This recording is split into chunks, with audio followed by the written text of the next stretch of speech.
ಎಲ್ರು ಚಲೋ ಅದಿರೇನ? ಇಷ್ಟು ಬಿಸಿಲಾಗ ಏನ್ ಮಾತಾಡಕತ್ತ ನೀವು? ಪಕೋಡ ಮಾಡ್ದೇನೆ ಬಿಸಿ ಐತಿಲ್ಲಿ.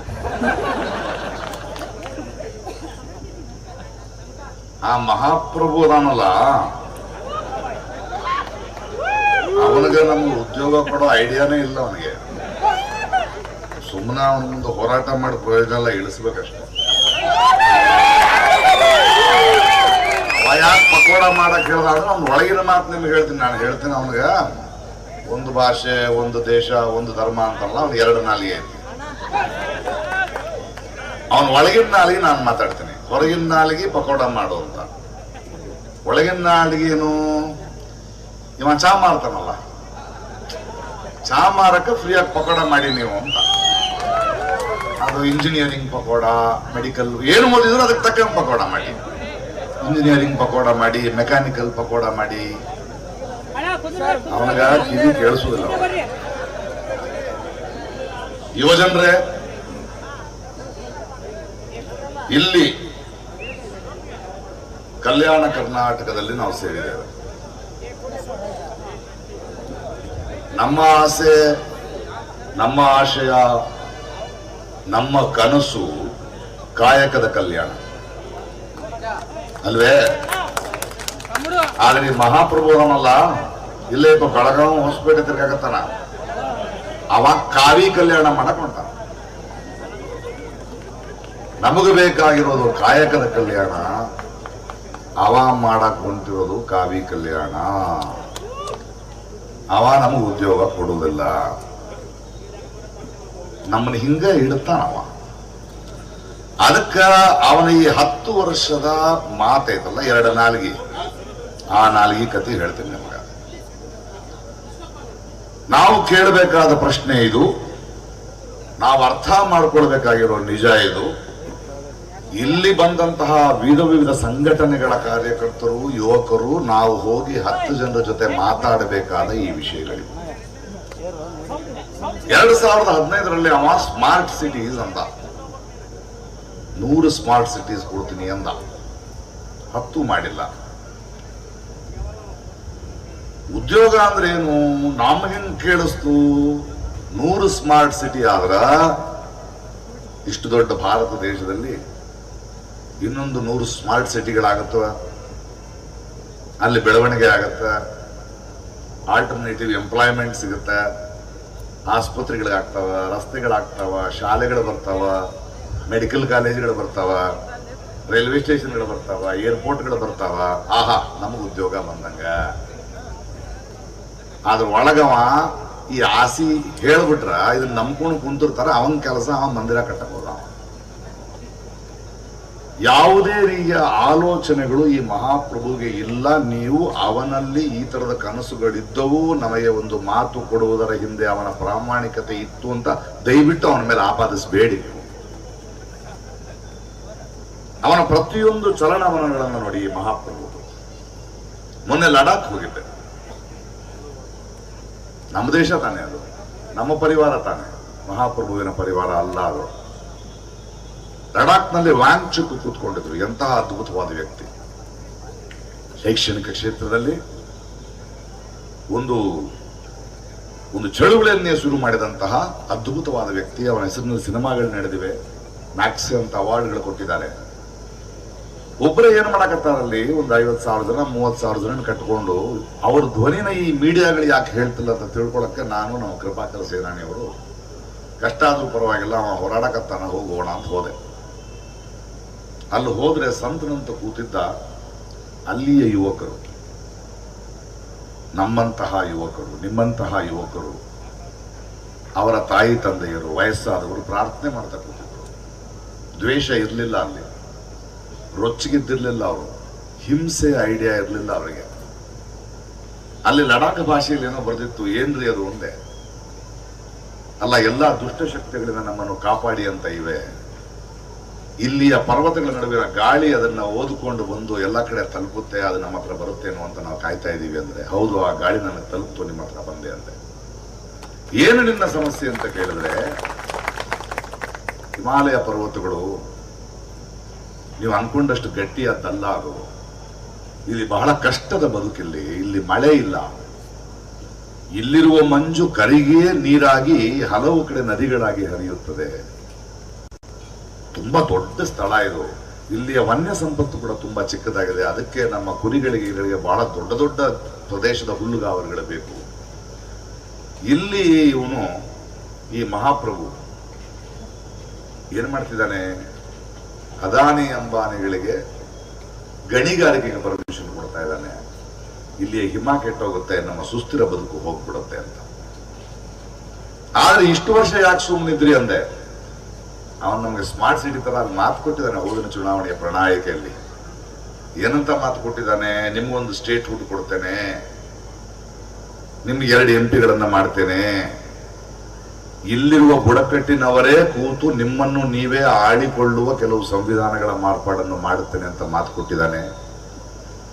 ಆ ಮಾತನ್ನ ಉಳಿಸ್ಕೊಂಡಿಲ್ಲ. ಅದನ್ನ ಪ್ರಶ್ನೆ ಕೇಳಕ್ ಕೂತಿದ್ದಾರೆ. ಅವರನ್ನ ಆತಂಕವಾದಿಗಳು ಅಂತ ಕರೀತಾ ಇದ್ದಾನೆ ಈ ಮಹಾಪ್ರಭು.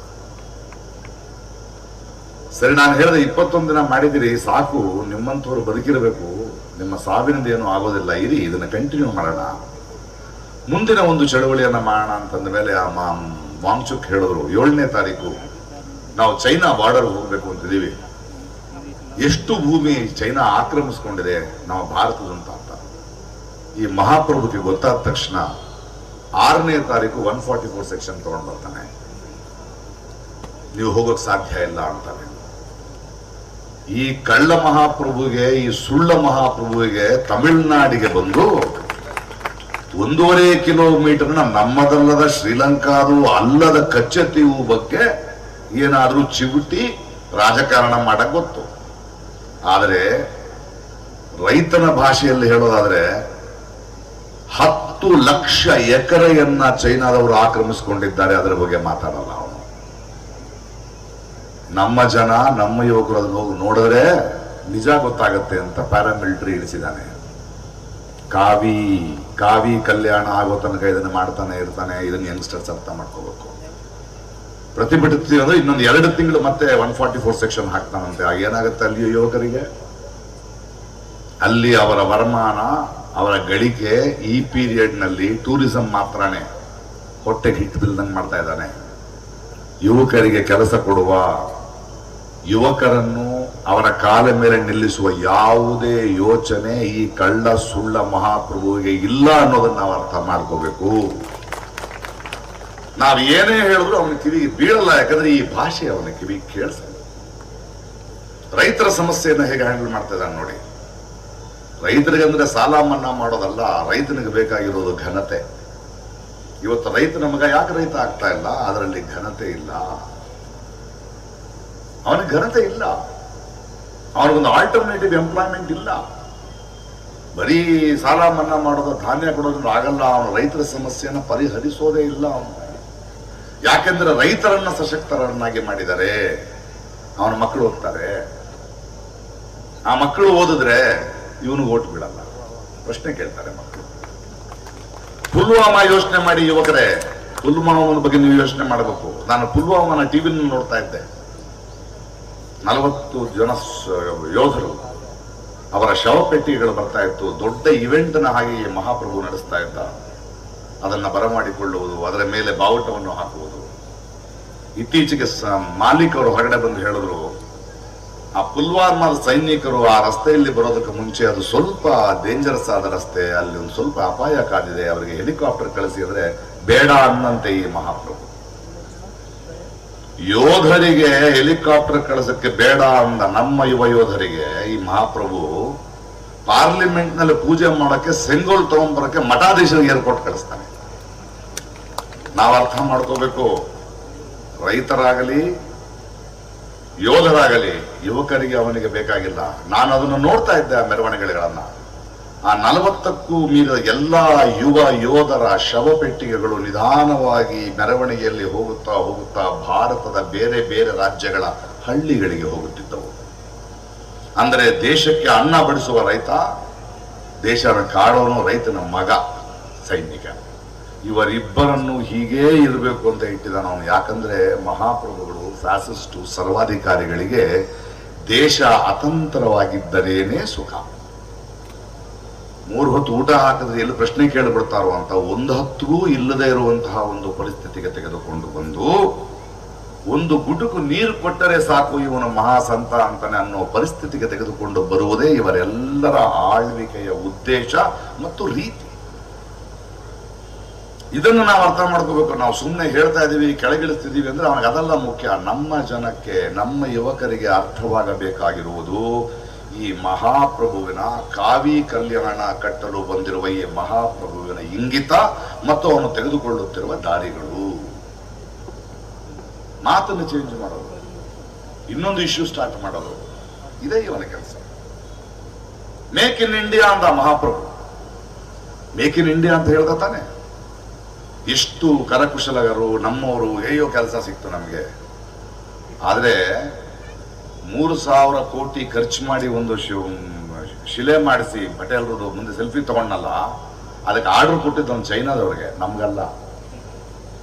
ಅವನಿಗೆ ಬೇಕಾಗಿಲ್ಲ ಮೇಕ್ ಇನ್ ಇಂಡಿಯಾ, ಬೇಕಾಗಿಲ್ಲ.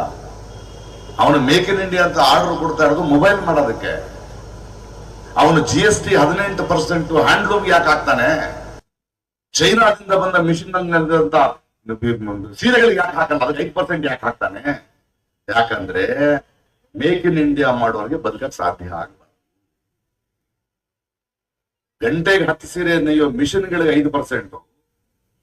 ಒಂದು ಸೀರೆಯ ನೇಗೆಯಲ್ಲಿ ನಮ್ಮ ಕಲಾಚಾರವನ್ನ, ನಮ್ಮ ಸಂಸ್ಕೃತಿಯನ್ನ, ನಮ್ಮ ಕಾವ್ಯವನ್ನ, ನಮ್ಮ ಬಣ್ಣಗಳನ್ನ ಕೈಯಲ್ಲಿ ಹೆಣೆಯುವ ನಮ್ಮ ಕರಕುಶಲ ಮಾಡೋರಿಗೆ 18%. 1 ವಾರ ಬೇಕು, 1 ತಿಂಗಳು ಬೇಕು ಒಂದು ಸೀರೆ ಮಾಡೋದಕ್ಕೆ. ನಿನ್ನೆ ವಾಡಿಗೆ ಹೋಗಿದ್ದೆ. ವಾಡಿಯಿಂದ ಮೆರವಣಿಗೆಯಲ್ಲಿ ಬರುವಾಗ ಎಲ್ಲ ಕೈ ಕೊಡುತ್ತಾರೆ. ನಾನು 10 ವರ್ಷ ಎಷ್ಟು ಜನ ಕೈ ಕೊಡ್ತೀವಿ ಅಂದ್ರೆ ಕೊಡ್ಬೇಕು. ನಾನು ಕೈ ಹೊರಟಾಗಿದ್ದವು ಕೈಗಳು, ಬೆವರುತ್ತಿದ್ದವು ಕೈಗಳು. ಮಾಂಸದಂಗಡಿಯವ್ರ ಕೈ ಇತ್ತಲ್ಲಿ, ಮೆಕ್ಯಾನಿಕ್ ಕೈ ಇತ್ತಲ್ಲಿ, ರೈತನ ಕೈ ಇತ್ತಲ್ಲಿ, ಹೂ ಮಾರುವನ ಕೈ ಇತ್ತಲ್ಲಿ, ಚಿಕ್ಕ ಮಕ್ಕಳ ಕೈ ಇತ್ತಲ್ಲಿ. ಇದು ನನ್ನ ಭಾರತ. ಆದರೆ ಈ ಮಹಾಪ್ರಭು ಬರುವಾಗ ಯಾರ ಕೈಯೂ ಕುಲುಕೋದಿಲ್ಲ, ಕೈ ತೋರಿಸ್ತಾನಷ್ಟೇ. ಹಿಟ್ಲರಿಂದ ಹಿಡಿದು ಎಲ್ಲಾ ಸರ್ವಾಧಿಕಾರಿಗಳ ಎಲ್ಲ ಲಕ್ಷಣಗಳು. ಒಂದು ರಥದಲ್ಲಿ ಬರಬೇಕು, ಹೂಗಳನ್ನು ಹಾಕಬೇಕು, ಕೈ ಆಡಿಸಬೇಕು. ಆದರೆ ಅವನನ್ನು ಆರಿಸುವ ಜನ, ಅವನು ಪ್ರೀತಿಸಬೇಕಾದ ಜನ ಬೇಲಿಯ ಹೊರಗಡೆ ನಿಂತಿರ್ಬೇಕು. ಹೋಪರಾಕಂತಿರ್ಬೇಕು ಇವನಿಗೆ. ಚುನಾವಣೆ ಸಂವಿಧಾನವನ್ನು ಎಂತಹ ಒಂದು ದೊಡ್ಡ ತಮಾಷೆ ಮಾಡಿದ ನೋಡಿ ಮಹಾಪ್ರಭು. ಚುನಾವಣೆ ಭಾರತ ದೇಶದಲ್ಲಿ ಇವತ್ತು ಲೋಕಸಭೆ ಚುನಾವಣೆ ನಡೀತಾ ಇದೆ. 500ಕ್ಕೂ ಹೆಚ್ಚು ಪ್ರತಿನಿಧಿಗಳು ಭಾರತ ದೇಶವನ್ನ ಪ್ರತಿನಿಧಿಸುತ್ತಾರೆ ಆಯಾ ಕ್ಷೇತ್ರಗಳಿಂದ.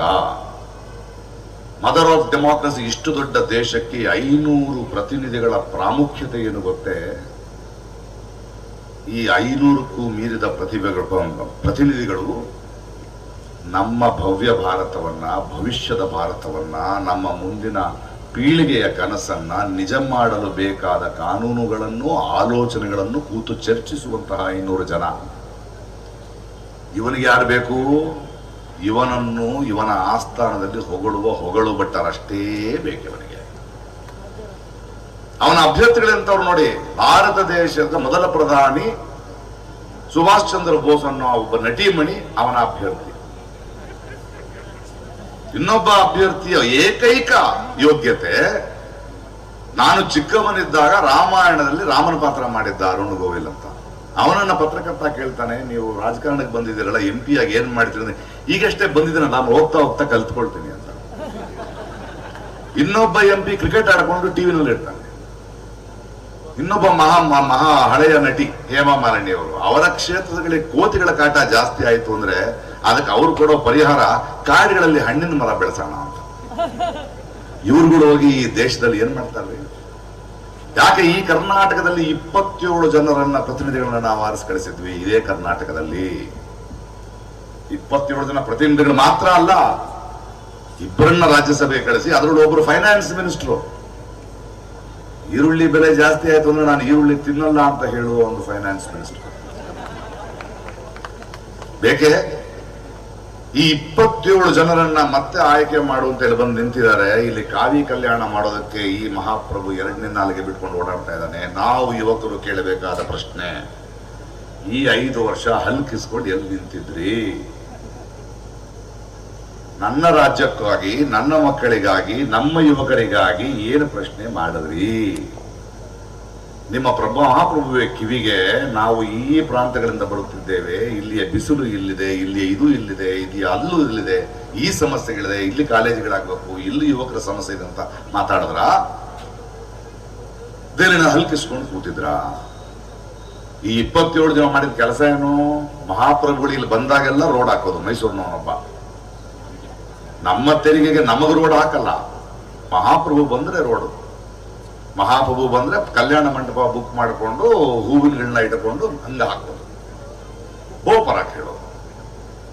ಇವರನ್ನ ಕೆಳಗಿಳಿಸುವ ಮೂಲಕವೇ ನಮ್ಮ ಪ್ರಶ್ನೆ ಶುರುವಾಗಬೇಕು. ಯಾವ ಸರ್ಕಾರವೇ ಆಗಲಿ,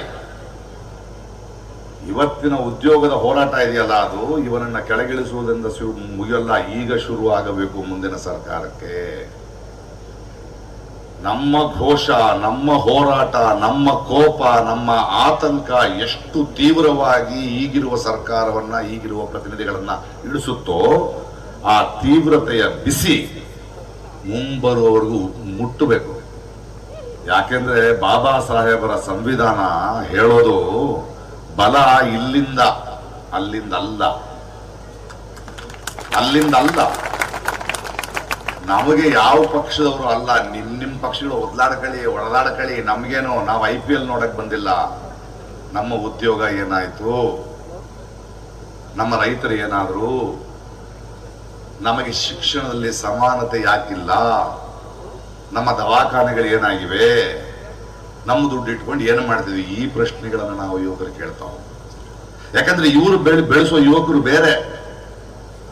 ಇತ್ತೀಚೆಗೆ ನೋಡಿ, ಹಣದ ರಾಜಕೀಯ ಮಾಡ್ಕೊಂಡು ಓಡಾಡ್ತಾರೆ ಇವ್ರು ಬೆಳೆಸ್ತಿರೋ ಹುಡುಗರು, ತಲೆ ಕೆಡಿಸಿ. ಒಬ್ಬ ಹೆಣ್ಮಗಳು ದಾರುಣವಾಗಿ ಕೊಲ್ಲಪಡ್ತಾಳೆ. ಒಂದು ಸಭ್ಯ ಸಮಾಜವಾಗಿ ನಾವು ಏನು ಯೋಚನೆ ಮಾಡಬೇಕು? ಅರೆ, ಈ ವರ್ಷದಲ್ಲಿ ಈ ತರ 7-8 ಇನ್ಸಿಡೆಂಟ್ಗಳಾಗಿದೆಯಲ್ಲ, ಹೆಣ್ಮಕ್ಳಂದ್ರೆ ಯಾಕೆ ಹೀಗಾಗಿದೆ? ಈ ಗಂಡು ಹುಡುಗರಿಗೆ ಯಾಕೆ ಹೀಗೆ ಮಾಡ್ತಾ ಇದ್ದಾರೆ?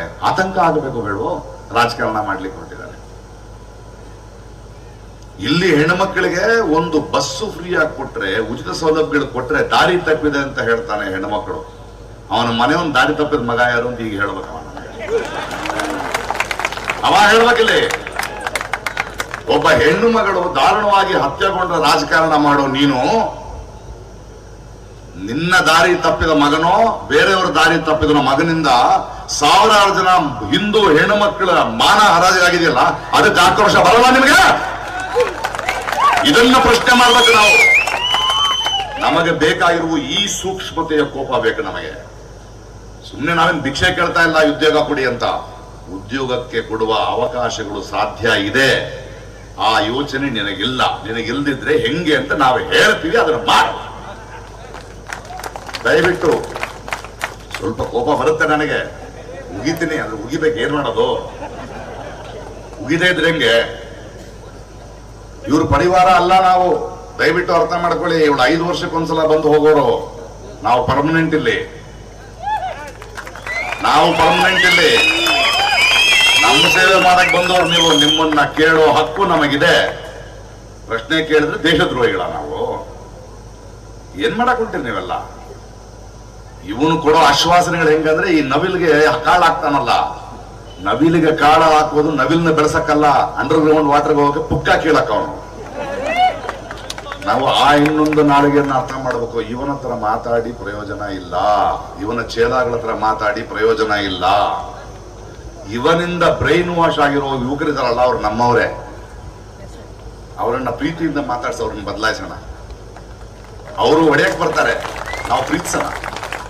ಅವ್ರಿಗೆ ಹೇಳೋಣ, ನೋಡಪ್ಪ, ನನಗೂ ನಿನಗೂ ಭಿನ್ನಾಭಿಪ್ರಾಯ ಇರ್ಲಿ, ನಾವಿಬ್ರು ಭಾರತ ದೇಶ ಅನ್ನೋ ಒಂದೇ ಬೋಟ್ ನಲ್ಲಿ ಹೋಗ್ತಾ ಇದೀವಿ. ಈ ಮಹಾಪ್ರಭು ತೂತು ಮಾಡಿದಾನೆ, ಮೊದಲು ನೀವು ನಿಲ್ಲಿಸಿದ್ರೇನೆ ಬೋಟ್ ನಿಲ್ಲತ್ರ ದೇಶ ಮುಳುಗೋಗುತ್ತೆ, ನನ್ನ ಜೊತೆ ನೀನು ಹೋಗ್ತೀಯ ಅಂತ ಹೇಳ ಅಲ್ವೇ? ಇವ್ರು ಯಾರು ನಮ್ಗೆ ಹೇಳಕ್ಕೆ ಏನ್ ತಿನ್ಬೇಕು, ಏನ್ ಮಾಡಬೇಕು ಅಂತ? ತೆಲಂಗಾಣದಲ್ಲಿ ಒಬ್ಬ ಆಫೀಸರ್ ಸಿಕ್ಕಿದ್ರು ನನಗೆ, ಅವ್ರ ಕಮಿಷನರು, ಬಹಳ ಉದ್ದಟತನದ ಕಮಿಷನರು. ನಾನು ಕೇಳಿದೆ ಆ ಮನುಷ್ಯನ, ಹೈದರಾಬಾದ್ ನಲ್ಲಿ ಪೊಲೀಸರು ಇಲ್ದಿದ್ರೆ ಏನಾಗ್ತಾರೆ ಜನ ಅಂತ ಕೇಳಿದೆ. ಚುಚ್ಕೊಂಡು ಸಾಯ್ತಾರ್ರಿ, ನಾವಿರೋದ್ರಿಂದನೇ ಸುಮ್ಮನೆ ಇದ್ದಾರೆ ಅಂತ. ಸುಳ್ಳು ಹೇಳ್ಬೇಡಿ ಅಂತ ನಾನು. ಹೈದರಾಬಾದ್ ನಲ್ಲಿರೋ ಜನಸಂಖ್ಯೆ ಎಷ್ಟ್ರಿ? ಕೋಟ್ಯಾಂತರ. ನೀವೆಷ್ಟು ಜನ ಇದ್ರಿ ಪೊಲೀಸರು? 1-2 ಲಕ್ಷ. ಈ ದೇಶದ ಜನ ಇದಾರಲ್ಲ, ಅವರು ಮೂಲತಃ ಒಳ್ಳೆಯವರು. ಅಪ್ಪ ಏನ್ ಅನ್ಕೊಳ್ತಾನೆ, ಹೆಂಡತಿ ಏನ್ ಅನ್ಕೊಳ್ತಾರೆ, ತಂಗಿ ಏನ್ ಅನ್ಕೊಳ್ತಾರೆ, ಗೆಳೆಯ ಏನ್ ಅನ್ಕೊಳ್ತಾನೆ, ಪಕ್ಕದ ಮನೆಯವ್ರು ಅನ್ಕೊಳ್ತಾರೆ, ಮರ್ಯಾದೆಯಿಂದ ಬದುಕ್ತಿರ್ತೀವಿ. ಅದರಲ್ಲಿ ಒಂದು ಮಧ್ಯದಲ್ಲಿ 1% ವಿಕೃತಿಗಳನ್ನ ಅವ್ರನ್ನ ನೋಡಕ್ ಮಾತ್ರ ನಿಮ್ಮ ಕೆಲಸ. ನೀವು ತುಂಬಾ ಸೀರಿಯಸ್ ಆಗಿ ತಗೋಬೇಡಿ. ಈ ದೇಶ ನಡೀತಿರೋದು ನಮ್ಮಿಂದ, ನಮ್ಮ ಒಳ್ಳೆಯತನದಿಂದ, ನಮ್ಮ ನಂಬಿಕೆಯಿಂದ. ಕೆಲವು ಸಲ ನಾವು ಆರಿಸ್ಬೇಕಾದ್ರೆ ತಪ್ಪು ಮಾಡ್ತೀವಿ. ತಪ್ಪು ಮಾಡೋ ಹಕ್ಕು ನಮಗಿದೆ, ನಿಮಗಿಲ್ಲ. ನಿಮಗಿಲ್ಲ, ನಮಗಿದೆ. ನಮ್ದು ಮೋಸ ಹೋಗೋ ಹಕ್ಕು ನಮಗಿದೆ, ಅದು ನಮ್ಗೆ ಇಷ್ಟ. ಆದ್ರೆ ನೀವು ನಮಗೆ ದ್ರೋಹ ಮಾಡಂಗಿಲ್ಲ. ಆದ್ದರಿಂದ ಆತ್ಮೀಯರೇ, ಎಲ್ಲವನ್ನ ನೋಡ್ತಾ ಇದ್ದೀರಿ. ಆದರೆ ನಮಗೆ ಈಗ ಹೋರಾಟ ಘೋಷಣೆಗಳಿಗಿಂತ ಮುಖ್ಯ, ಇವನು ಕಿವಿಗೆ ಕೇಳಿಸಲ್ಲ. ಇವು ಕಾವಿ ಕಲ್ಯಾಣ ಮಾಡಕ್ಕೆ ಹೊರಟರು. ಅರ್ಥ ಮಾಡ್ಕೊಳ್ಳಿ. ಕಲ್ಯಾಣ ಕರ್ನಾಟಕಕ್ಕೆ 370J ಬಂದಿದೆ. ಒಂದಷ್ಟು ಆಸ್ಪತ್ರೆಗಳು ಗೆಳೆಯರ ಹೇಳಿದ್ರು ಸರ್, ಅದು ಬಂದಿದ್ರಿಂದ ನನ್ನ ಮಗ ಈಗ ಮೆಡಿಕಲ್ ಓದ್ತಿದ್ದಾನೆ ಅಂತ. ಒಂದಷ್ಟು ರಿಸರ್ವೇಶನ್ಗಳಿದೆ. ಇಲ್ಲಿ ಬಿಸಿಲಿಗೆ ಕಷ್ಟ ಅಂತ ಬಂದ್ರೆ ನಿಲ್ಲಿಸ್ತಾರೆ ರಿಸರ್ವೇಶನ್. ನಿಲ್ಸೋಕ್ ಮುಂಚೆ ಓಡಿಸೋಣ. ನಮ್ಮ ಅಜ್ಜನ ಮಾತೇ ಕರೆಕ್ಟು. ನಮ್ಮ ಅಜ್ಜ ಹೇಳ್ತಿದ್ದ, ಗದಗಿನ ಒತ್ತಾ ಹೋದ್ರ ಗೋಡಾಗ ಸಿಕ್ಕೋಗ್ಬೇಕು ನೋಡು ಮಗನ, ಹಂಗು ಗೋಡಾಗ ಸಿಕ್ಕೋಗ್ಬೇಕು ಅವ. ದಯವಿಟ್ಟು ಜವಾಬ್ದಾರಿಯಿಂದ ಈ ಚುನಾವಣೆಗಳು ಮುಗಿಯೋವರೆಗೂ ಇಲ್ಲಿ ಕೂತು ಭಾಷಣ ಕೇಳಿ ಹೋಗಿದ್ದಲ್ಲ. ಈ ನೋವನ್ನ, ಈ ಆತಂಕವನ್ನ ಕಳಕಳಿಯಿಂದ, ಪ್ರೀತಿಯಿಂದ ಎಷ್ಟು ಜನರಿಗೆ ನಾವು ತಲುಪಿಸಲು ಸಾಧ್ಯವೋ ತಲುಪಿಸುತ್ತಾ ಇವರನ್ನು ಇಳಿಸೋ ಕೆಲಸ ಮಾಡೋಣ. ಇಳಿಸಿದ ಮರುಕ್ಷಣ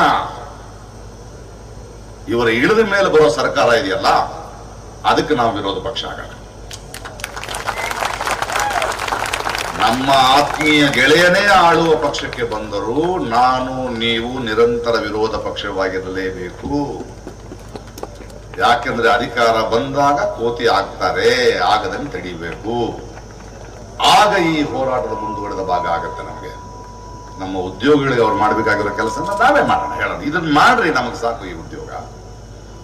ಇದನ್ನ ಕಲ್ಪಿಸಿ. ಸಾಧ್ಯತೆಗಳಿವೆ. ಶಿಕ್ಷಣದಲ್ಲಿ ಸಮಾನತೆಯನ್ನು ತಗೊಂಡ್ ಬನ್ನಿ, ಚಿಕಿತ್ಸೆಯಲ್ಲಿ ಸಮಾನತೆ ತಗೊಂಡ್ ಬನ್ನಿ, ಅವಕಾಶಗಳಲ್ಲಿ ಸಮಾನತೆ ತಗೊಂಡ್ ಬನ್ನಿ, ಉದ್ಯೋಗವನ್ನು ಸೃಷ್ಟಿಸಿ, ರೈತರ ಸಾಲ ಅವರ ಸಮಸ್ಯೆಗಳನ್ನು ಪರಿಹರಿಸಿ ಅಂತ ಹೇಳೋಣ. ಸೊ ನಮ್ಮ ಇಂದಿನ ಘೋಷ, ಇನ್ನೊಂದು ವಾರದಲ್ಲೋ ಇನ್ನೊಂದು ತಿಂಗಳಲ್ಲೋ ಇವರನ್ನು ಇಳಿಸೋದು, ಮತ್ತೆ ಸೇರೋದು ವಿರೋಧ ಪಕ್ಷವಾಗಿ, ಇವರನ್ನು ಪ್ರಶ್ನಿಸುವ ಪಕ್ಷವಾಗಿ. ಯಾಕೆಂದ್ರೆ ಅವತಾರ್ ಸಿಂಗ್ ಅವರು ಹೇಳಿದಾಗೆ ಇದು ಒಂದು ದಿನದ ಹೋರಾಟವಲ್ಲ. ಇವತ್ತು ನಾವಿರುವ ಪರಿಸ್ಥಿತಿಗೆ ಈಗಿದ್ದ 10 ವರ್ಷ ಅಷ್ಟೇ ಅಲ್ಲ, ಇದಕ್ಕೆ ಮುಂಚಿದ್ದವರೂ ಕಾರಣ. ಅದನ್ನ ಮರಿಬೇಡಿ, ಅದನ್ನ ಮರಿಲೇಬೇಡಿ. ಇನ್ನು ಮೇಲೆ ನಮ್ಮ ಭಾರತವನ್ನ ಅಂಬೇಡ್ಕರ್ ನಮಗೆ ಕಲಿಸಿಕೊಟ್ಟ ಹಾಗೆ ಮತ್ತೆ ನಾವು ಕಟ್ಟೋಣ. ನಾವೇ ಕಟ್ಟಬೇಕು, ಬೇರೆ ಯಾರು ಕಟ್ಟಕ್ಕಾಗಲ್ಲ. ಈ ಬಿಸಿಲಲ್ಲಿ ಅದಕ್ಕಿಂತ ಬಿಸಿಯಾಗಿರೋ ನೀವು ಬಂದಿದ್ದು ಸಂತೋಷ ತಂದಿದೆ. ಒಳ್ಳೆಯದಾಗಲಿ. ಜೈ ಹಿಂದ್.